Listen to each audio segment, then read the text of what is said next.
Bienvenidos todos. Vamos a continuar con el tema del fideicomiso. Por favor, vamos a la página 131 en el punto 27.21.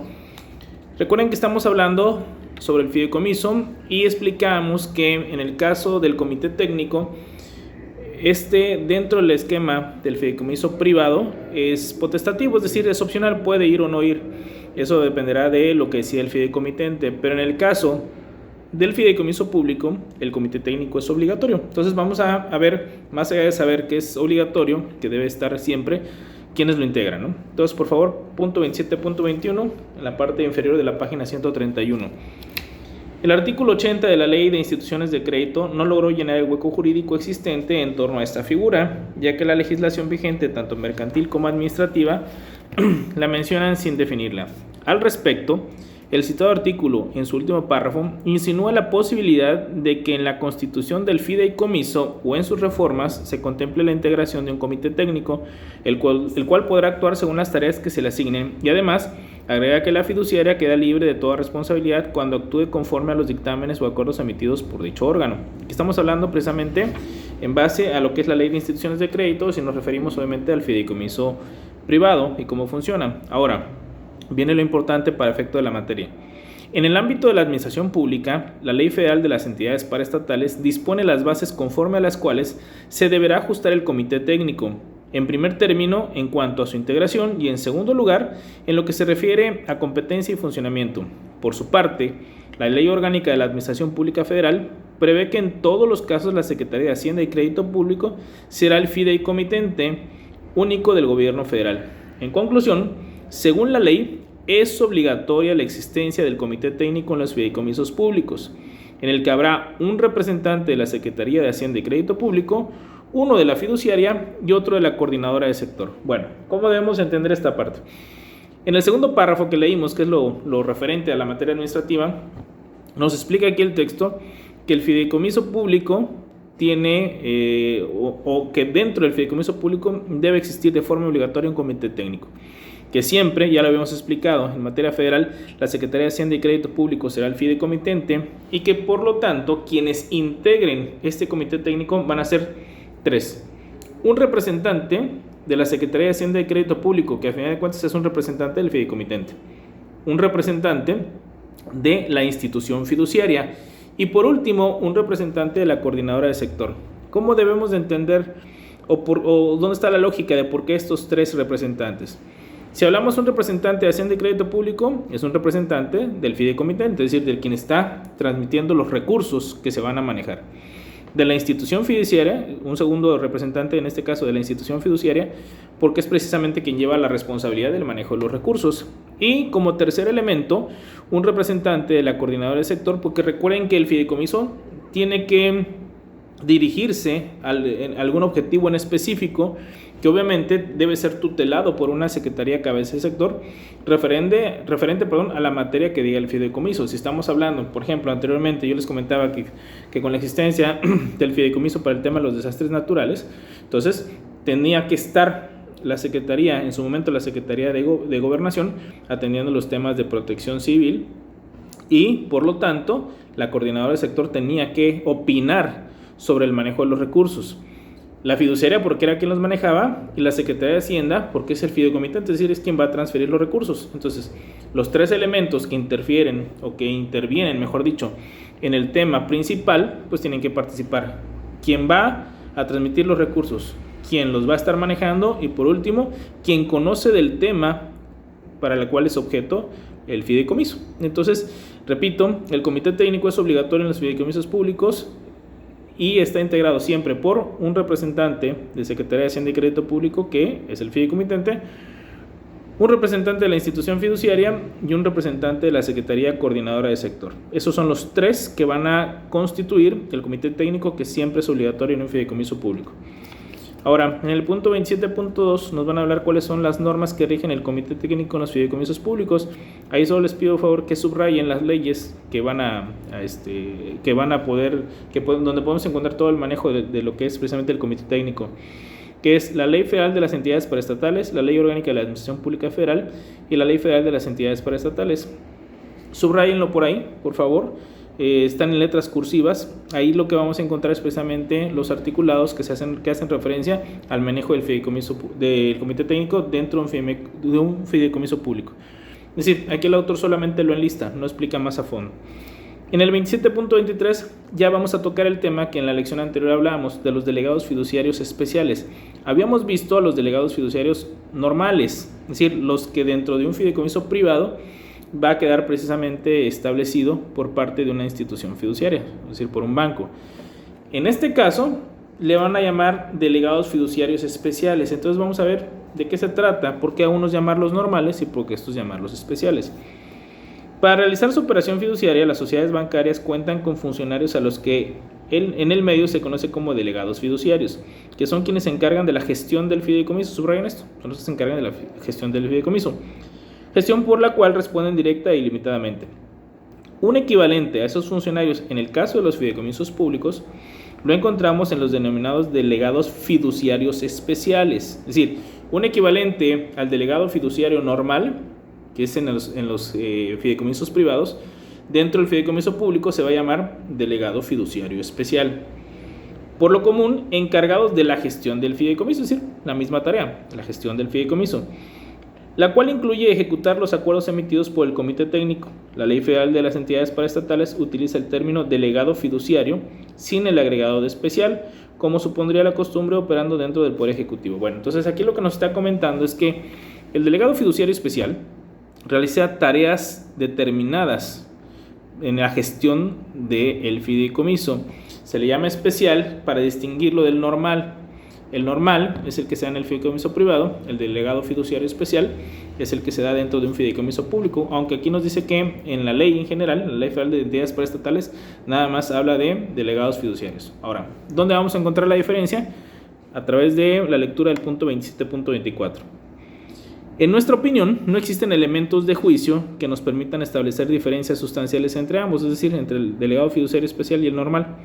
Sin embargo, es de mencionarse que la falta de similitud radica en que el delegado fiduciario especial es nombrado por la Administración Pública Centralizada y el delegado fiduciario normal por la institución bancaria o casa de bolsa. Entonces, quizá podemos decir que la principal diferencia que vamos a tener entre el delegado fiduciario normal y especial es quién lo nombra.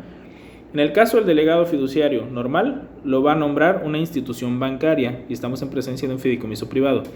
En el caso de un delegado fiduciario especial, lo va a nombrar, como dice acá, un ente centralizado, es decir, una secretaría que lo va a nombrar precisamente para la gestión del fideicomiso. Entonces, la diferencia va a radicar en quién lo nombra, una institución bancaria en el privado o un ente centralizado, estaremos hablando de una secretaría, dentro del fideicomiso público.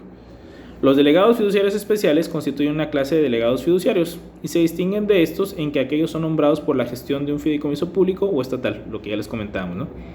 La Ley Federal de las Entidades Paraestatales contempla la existencia de un delegado fiduciario general, que es el encargado de someter a la consideración de la respectiva coordinadora de sector los proyectos de estructura administrativa o las modificaciones que ésta requiera. Es decir, dentro de todos los fideicomisos públicos va a haber un delegado fiduciario general, cuya tarea va a ser someter, es decir, va a presentarle a la Secretaría Coordinadora del Sector, es decir, dependiendo del fideicomiso que estemos hablando, un proyecto de estructura administrativa o de modificación que requiera el fideicomiso que se está hablando. Entonces, repito, este gestor, porque al final de cuentas es un gestor, este delegado fiduciario especial, es nombrado por un ente centralizado, por una secretaría, dentro de un fideicomiso público, pero hay un delegado fiduciario general que tiene como tarea generar un proyecto de estructura administrativa, es decir, de cómo va a estar el organigrama, cómo van a estar las funciones de todos los que trabajen para un fideicomiso, y también, en su caso, si se requiere una modificación o una reestructuración, pues también presentarlo a la coordinadora de sector.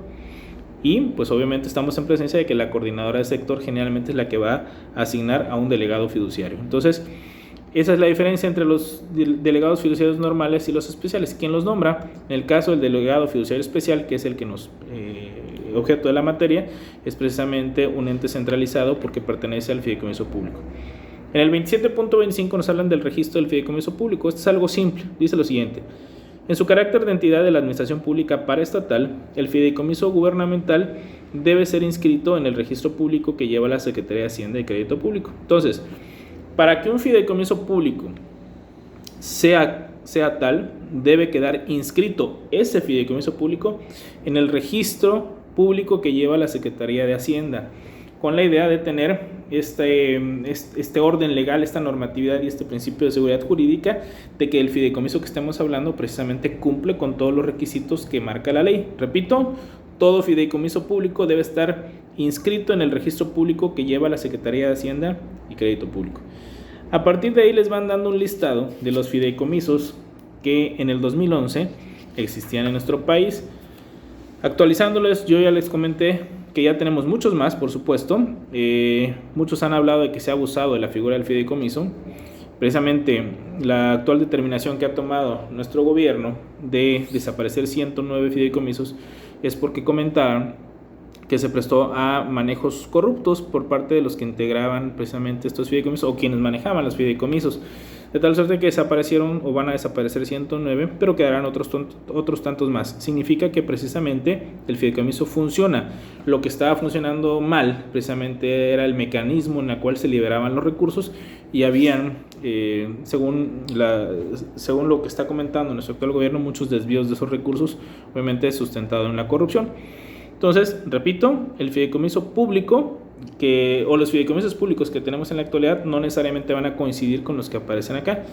Yo les pido que siempre tengan unos 2 o 3 fideicomisos como referencia precisamente para que ustedes puedan tener claridad de cómo funcionan los fideicomisos, cuáles son los elementos, pero también nombrar 1 o 2 que estén vigentes en la actualidad, ¿no?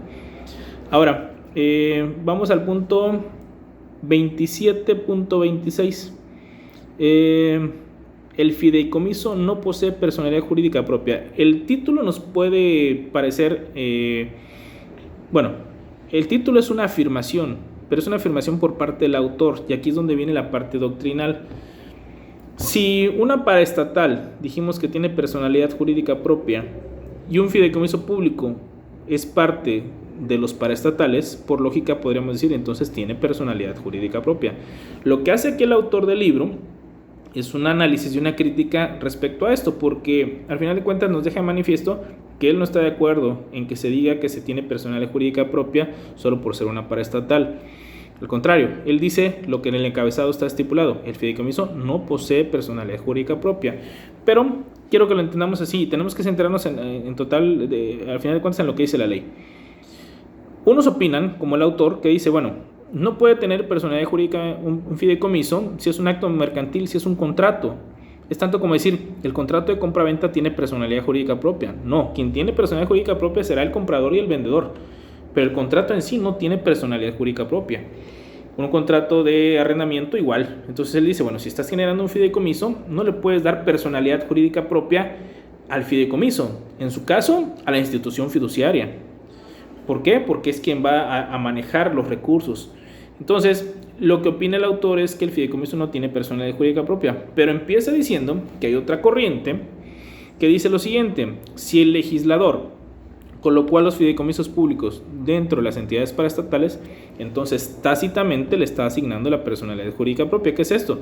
Significa que le está otorgando la personalidad jurídica propia en automático, ¿no? A eso se refiere con que tácitamente. Al final de cuentas, están los dos puntos de vista, son los temas de los doctrinarios, pero si nos vamos específicamente a los atributos de los paraestatales conforme a lo que va marcando nuestra ley vigente, pues podríamos decir que tiene personalidad jurídica propia, aunque no tenga una lógica jurídica correcta, como lo manifiesta aquí precisamente el autor, ¿no? En el 27.27 hay un tema de comparación entre lo que es el comité técnico y el consejo administrativo de las sociedades anónimas que se manejan precisamente las empresas públicas, empresas estatales, ¿no? Aquí el autor solamente hace un distintivo y nos comenta que aunque el plan de estudios le marque la distinción, pues la distinción es muy simple. Uno es el elemento gestor del fideicomiso dentro de un fideicomiso público y el otro es el órgano administrativo dentro de una empresa estatal. Es decir, son elementos distintos, se conforman de forma distinta, solamente que uno tiene a su cargo administrar una empresa y el otro tiene a su cargo la gestión de un fideicomiso. Es decir, tienen parecido en algunas cosas, pero en su integración son totalmente distintos, pertenecen a figuras jurídicas distintas, uno a un fideicomiso y el otro a un esquema de una sociedad mercantil, ¿no? Ahora, en esta parte podríamos o concluimos ya el esquema precisamente de los fideicomisos públicos, y lo que viene a continuación en el punto 28 es un listado de diferentes maneras en las que se controlan o se vigilan principalmente a las entidades paraestatales, llámese organismos descentralizados, empresas de participación estatal o en su caso los fideicomisos públicos. Yo voy a ir mencionando algunos en específico y los vamos a detallar, y algunos otros quedarán solamente para que ustedes les den lectura porque son muy obvios, ¿no? Entonces, punto 28, control y vigilancia del Estado sobre los organismos descentralizados y empresas de participación estatal. Uno de los aspectos relacionados con la descentralización y más concretamente con la empresa pública que ocupa en la actualidad de manera prevalente a los administrativistas es el que se refiere al control, tutela o vigilancia que el Estado ejerce sobre aquellos. Ya indicamos que entre las características de los organismos paraestatales está el control que en ellos ejerce el poder público, a pesar de que dichos entes posean personalidad jurídica propia y de que haya autonomía jerárquica de estos frente al titular del Poder Ejecutivo. En diversos países existen controles de tipo parlamentario o judicial sobre las paraestatales. En México, dichos tipos se dan de manera indirecta o aislada. Mencionamos a título de ejemplo del primero la comparecencia de directivos de descentralizados y de empresas de participación estatal ante alguna de las cámaras del Congreso, y la existencia de mecanismos presupuestales exclusivos de unos cuantos de esos organismos, es decir, lo anterior es lo que corresponde al tipo de control parlamentario. En cuanto al tipo judicial, apreciamos que el particular, en tanto consumidor, cuenta a su favor con diversas vías contempladas por el derecho privado. Existen también en algunas ocasiones medios de impugnación ante órganos del Poder Ejecutivo mediante los recursos administrativos, procedimientos de conciliación o el arbitraje, estos dos últimos en materia de protección al consumidor, bancaria, bursátil, de seguros y de salud. El control que interesa en este momento en nuestra asignatura, sin embargo, es el llamado tutela administrativa. Es decir, aquí comienza el autor diciéndonos que siempre lo que va a preocupar más es cómo vas a vigilar a estos entes descentralizados paraestatales en general, fideicomisos públicos o empresas de participación estatal, porque van a manejar recursos públicos. Entonces la preocupación siempre del ciudadano es cómo van a regularlos. Si tienen personalidad jurídica propia, ¿cómo vas a controlar que no vayan a gastar en cosas que no son debidas, en cosas que puedan terminar en malversación de fondos? Es decir, que se roben, en pocas palabras, el dinero del pueblo, ¿no? Entonces aquí lo que nos comentan es que aunque existen mecanismos judiciales, es decir, recursos en los que el particular puede impugnar la actuación de estas paraestatales, o en su caso que existe la comparecencia de los directivos de estas empresas de participación estatal, como podría ser Pemex, ante el órgano legislativo, lo más importante es lo que conocemos como tutela administrativa, que es aquel que los órganos centrales ejercen sobre las paraestatales, es decir, aquel que las secretarías van a ejercer sobre las paraestatales, aunque quede claro, no son subordinados ni empleados de las secretarías. No hay una línea jerárquica con el presidente, por lo tanto no hay una línea jerárquica con los secretarios. Entonces, gozan de personalidad jurídica, no hay una línea jerárquica con el presidente, pero sí reciben una tutela, es decir, una vigilancia a través de los centralizados, es decir, las secretarías. Ese control o esa tutela administrativa persigue que los organismos dependientes indirectos del Poder Ejecutivo realicen sus tareas de manera adecuada, que cumplan los cometidos para los cuales fueron creados, que lleven a cabo su actividad de manera eficiente y que exista un honrado manejo de su patrimonio. Es decir, esa tutela, esa vigilancia que van a realizar las secretarías no es otra cosa más que una vigilancia encaminada a que se manejen bien los recursos del pueblo que están manejando precisamente estas paraestatales. Dicho control o tutela puede estar a cargo de un solo órgano centralizado. En México, hasta 1946 fue la Secretaría de Hacienda y Crédito Público la competente para vigilar y controlar la administración pública paraestatal. De 1947 a 1958 pasaron a cargo de la Secretaría de Bienes Nacionales e Inspección Administrativa. De 1959 a 1976 le correspondieron a las Secretarías de la Presidencia y a la de Patrimonio Nacional. Este esquema se cumplió en términos generales, pues hay que recordar que también hubo excepciones. Por ejemplo, algunas cuestiones financieras estuvieron a cargo de Hacienda y Crédito Público, y se dieron casos en los cuales otra secretaría tuvo el control real de los consejos directivos y de administración. Lo que nos comenta acá es que a lo largo de la historia de nuestro país, las paraestatales han sido vigiladas o tuteladas administrativamente bajo diferentes mecanismos, pero lo que nos interesa es el que va a surgir a partir de 1977, en el 28.1. El control, la vigilancia y la coordinación del sector paraestatal a partir de 1977. Quiero que pongamos atención a esto, lo anterior es nada más un antecedente. El control único, global o unificado de las paraestatales existente hasta 1976, fue complementado en 1977 con la llamada sectorización establecida por la Ley Orgánica de la Administración Pública Federal.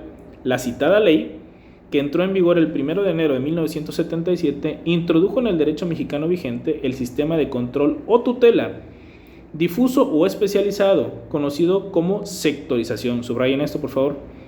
En este sistema, el presidente de la República agrupará de manera discrecional a las entidades paraestatales bajo la coordinación de una Secretaría de Estado, a efecto de que las mismas vigilen los programas y resultados y sus titulares acuerden con el propio jefe del Ejecutivo. A la Secretaría o Procuraduría, bueno, aquí ya tenemos que quitar el tema de la Procuraduría, coordinadora, se le denomina cabeza de sector. Es preciso aclarar que no se genera relación jerárquica alguna entre el órgano centralizado, la cabeza de sector, y las paraestatales sectorizadas. Lo que existe es únicamente vigilancia o tutela administrativa de aquel sobre estas. Bueno, ¿cómo entender estos primeros párrafos? Había y existía hasta 1976 un control único global unificado al que se le agregó algo que se conoce precisamente como sectorización. Después voy a hablar, porque aquí en el texto viene, primero habla de la sectorización y después nos va a hablar del control único y global. Bueno, la sectorización no es otra cosa más que a cada paraestatal, llámese organismo descentralizado, empresa de participación estatal o fideicomiso público, se le vigile a través de una secretaría.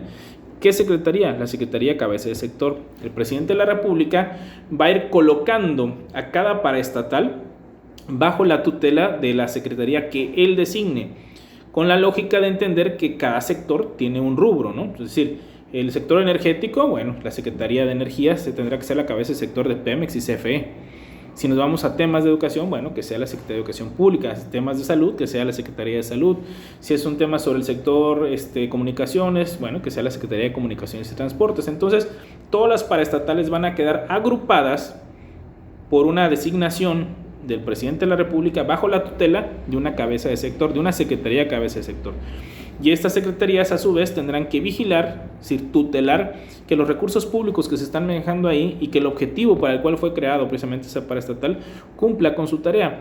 Pero nos deja claro acá que esa Secretaría Cabeza de Sector no se convierte en el jefe de la paraestatal, porque no hay una línea jerárquica, solamente es una tutela. Esto es como si dijeran, es que mi padrino se convirtió en mi tutor en la escuela. Sí, pero no es tu papá, es tu padrino. El padrino puede llegar a preguntar cómo vas, etcétera, va a vigilar, va a tutelar, pero no es tu papá. No hay esa línea de parentesco ahí, solamente es un padrino. Dan de cuenta que es algo aquí parecido, ¿no? Tienes precisamente a la paraestatal, que es vigilada, tutelada por una secretaría que a su vez el presidente asigna para que se dé eso, pero no se convierte en su jefe, esa secretaría de la paraestatal. Ahora, continúa diciendo acá. El primer acuerdo de agrupamiento de entidades paraestatales se publicó el 17 de enero de 1977, es decir, esa sectorización, así se conoce, se da en esta fecha. Para ese agrupamiento se atiene al tipo de empresa pública u organismo a fin de asignarlos de acuerdo con la naturaleza de su actividad. Al lado de este sistema de control, llamado sectorización, que es el que estamos explicando, la ley dejó subsistente el control global o unificado. Es decir, aquí viene la otra parte. Existe la sectorización. Su nombre es más que obvio, sectorizar, colocar según el sector a todas las paraestatales bajo la tutela de una Secretaría Cabeza de Sector. Pero nos dicen que además ya existía y quedó subsistente el control global o unificado. Entonces, ¿en qué consistía esto? Viene a continuación. La ley dejó subsistente el control global o unificado, ahora a cargo tanto de la Secretaría de Hacienda y Crédito Público como de la Secretaría de la Función Pública. La primera para atender cuestiones financieras y administrativas y la segunda para encarar aspectos de lo que podríamos llamar de auditoría, pesquisas para detectar irregularidades. Bueno, entonces, ¿cómo se vigilan a las paraestatales? Primero a través de la sectorización. Una Secretaría de Cabeza de Sector va a tutelar a la paraestatal que le corresponde en base a lo que dice el presidente y eso está en un acuerdo en el Diario Oficial de la Federación, ¿no? Que se emite cada año. Pero Nos dicen que aparte hay una vigilancia, como dice acá, un control global o unificado que van a ejercer dos secretarías siempre: la Secretaría de Hacienda y Crédito Público y la Secretaría de la Función Pública. Ellas siempre, aunque no sean la cabeza de sector del tema que esté hablando, siempre van a estar en el control o en la vigilancia de estas paraestatales. ¿Por qué? Porque como se van a manejar recursos públicos, se va a manejar dinero, es necesario que esté Hacienda vigilando el manejo de los recursos. Pero también recuerden que quienes van a manejar esos recursos, quien va a mover todo esto, al final de cuentas son seres humanos, personas, a las que llamamos funcionarios públicos. Entonces la función pública tiene que entrar precisamente a la auditoría del actuar de los diferentes funcionarios, que generalmente va a redundar en un aspecto económico, ¿no? Es decir, estás manejando recursos públicos, tú eres funcionario responsable, pero al final de cuentas repercute en las finanzas del país para bien o para mal.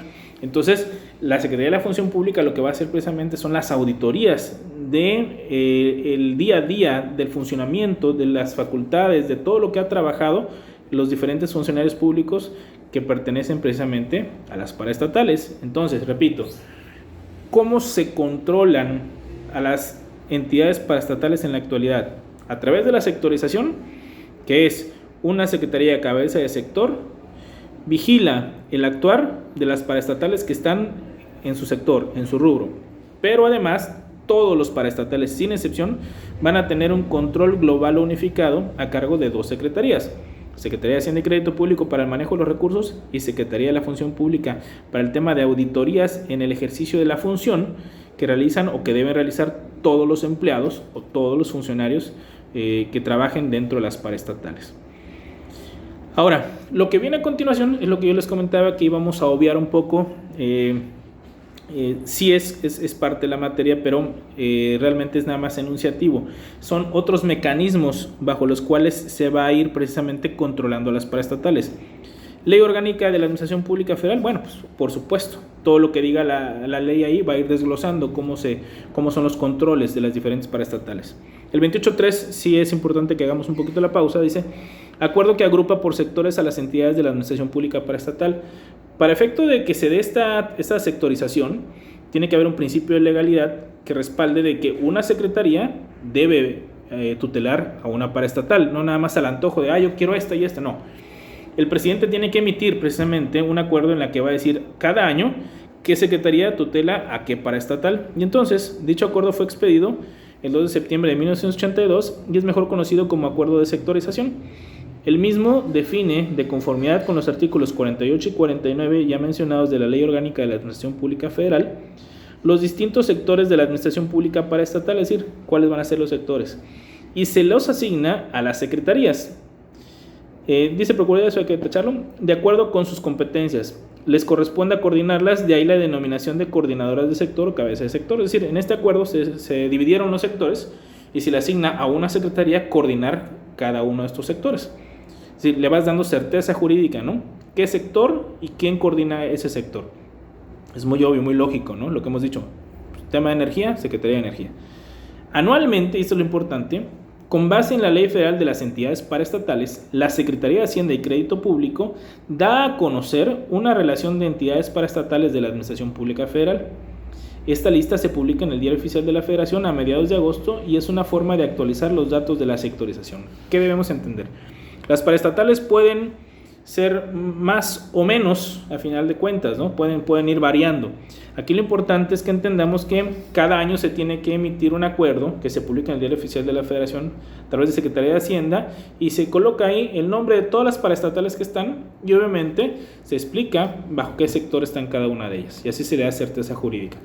Ahora, lo que va después: Ley Federal de Presupuesto y Responsabilidad Hacendaria, Ley General de Deuda Pública, Ley de Adquisiciones, Arrendamientos y Servicios del Sector Público, Ley de Obras y Servicios relacionados con las mismas, la Ley del Sistema Nacional de Información Estadística y Geografía, la Ley General de Bienes Nacionales, la Ley Federal de las Entidades Paraestatales y el Decreto de Fideicomiso. En resumen, lo que nos van a estar diciendo son los diferentes mecanismos legales que tiene el Estado para regular en cada uno de los aspectos que fuimos viendo aquí, es decir, cómo generar presupuesto, cómo evaluar los programas y proyectos que se tienen, cómo contratar obra pública, cómo manejar la deuda pública, porque recuerden que hay personalidad jurídica propia, cómo comprar, cómo arrendar, cómo manejar la estadística que se tiene que brindar como parte del Ejecutivo, cómo manejar los bienes nacionales, en fin, nos va explicando que todas estas leyes van a ayudar a la regulación y control de las paraestatales, que al final de cuentas, si ustedes pueden ir verificando, no hablábamos de que la paraestatal tiene personalidad jurídica propia, que no tiene una línea jerárquica directamente con el presidente, el titular ejecutivo, pero ya viéndolo en la realidad, parece que estuviera más controlada que las mismas secretarías, porque las secretarías realizan una tutela sectorial. Por otra parte, viene el control global unificado por Hacienda y por la Función Pública. Y hay un cuerpo de leyes que van delimitando el actuar de todas las paraestatales, de tal suerte que pareciera que ya no son tan libres como aparentemente parecían al principio, cuando comentábamos de que corrían paralelo precisamente a la administración pública centralizada. Por último, acuerdos de reforma administrativa en el 28.12. La necesidad de la administración pública de adaptarse a las cambiantes circunstancias políticas, tecnológicas y sociales ha provocado un movimiento por modernizar sus estructuras y procedimientos que presentan matices de permanencia. Para ello se ha servido de una copiosa expedición de acuerdos y circulares de parte del Ejecutivo Federal dirigidos a la racionalización de las estructuras de las distintas dependencias y entidades, instrumentos estos que a veces incluso están referidos a su extinción. En otros casos, la reforma administrativa se orienta a la simplificación de los trámites, sobre todo de aquellos que implican atención al público y el mejor aprovechamiento de los recursos destinados a sus actividades, por medio de lo que han denominado austeridad en el gasto público.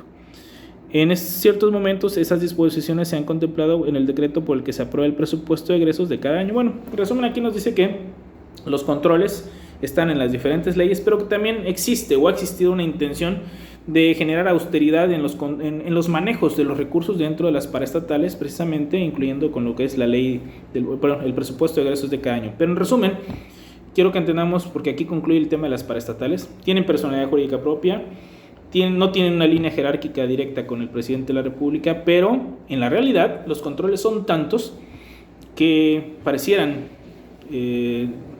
como si estuvieran centralizados también, más allá de que la doctrina nos pueda decir otra cosa. Aquí concluye el esquema que hemos referido de lo que es la administración pública del artículo 90 constitucional, y vamos a dar comienzo con ya la parte dinámica de la administración pública, que es precisamente el acto administrativo, que veremos en las siguientes lecciones. Que tengan muy buen día.